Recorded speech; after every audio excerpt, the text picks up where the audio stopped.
L'URT souhaite une formation d'une union sacrée de l'opposition pour créer l'alternance au Togo. L'organisation des ressortissants togolais apporte une contribution à la vie sociopolitique du Togo pour une alternance au sommet de l'État à travers une conférence de presse animée le 1er août 2020.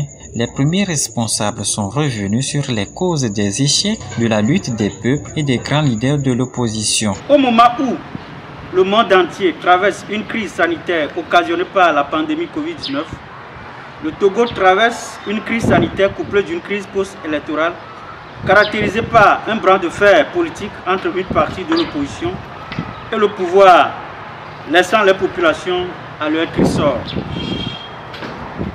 Le peuple togolais, dont nous nous faisons ses porte-parole, exhorte le pouvoir à trouver une issue à cette impasse politique, à former un gouvernement de large consensus afin de relever les défis auxquels nous étions toujours confrontés.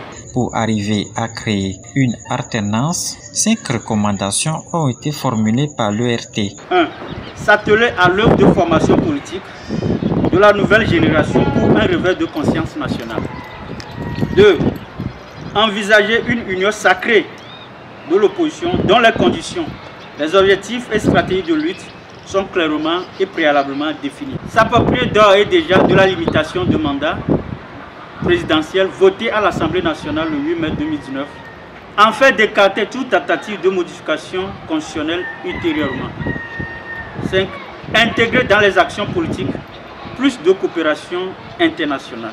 À cette rencontre, plusieurs partis politiques de l'opposition ont non seulement répondu présent, mais aussi donné leur opinion sur la question relative à l'union sacrée de l'opposition et à la limitation du mandat. Oui, ils ont parlé de l'union sacrée de l'opposition, c'est bien. Et c'est pourquoi vous avez constaté que beaucoup de personnes ont dit que c'est une bonne chose, qu'il faudra réfléchir, voir comment faire.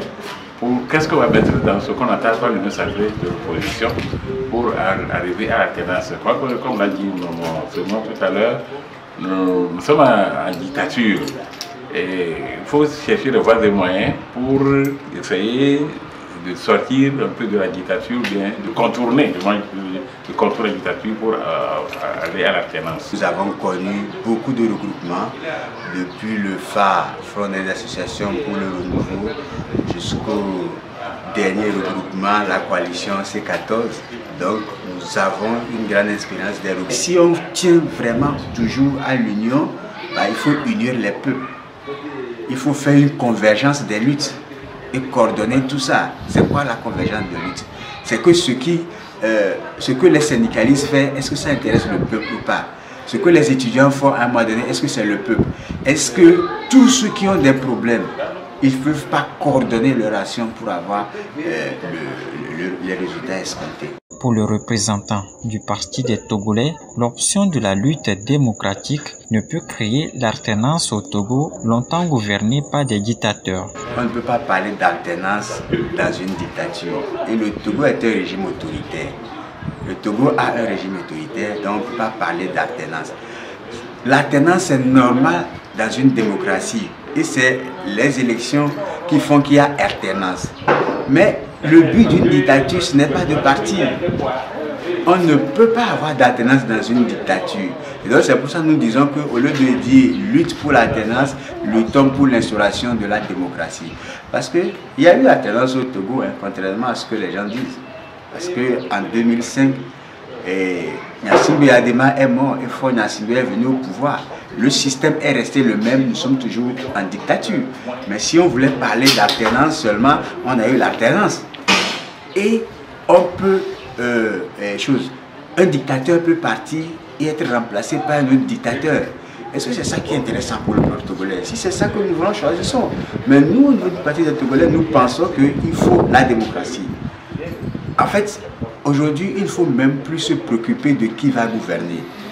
Il faut plus se préoccuper de ce que nous voulons faire du Togo. Qu'est-ce que le gouvernement doit faire pour le peuple? Quelle que soit la personne qui va le faire, est-ce que ce que cherche le peuple, est-ce que ça se fait ou ça se fera? Soulignant que l'organisation des ressortissants togolais a vu le jour à Bobo Dioulasso au Burkina Faso. Selon les premiers responsables, cette association est légalement installée au Togo.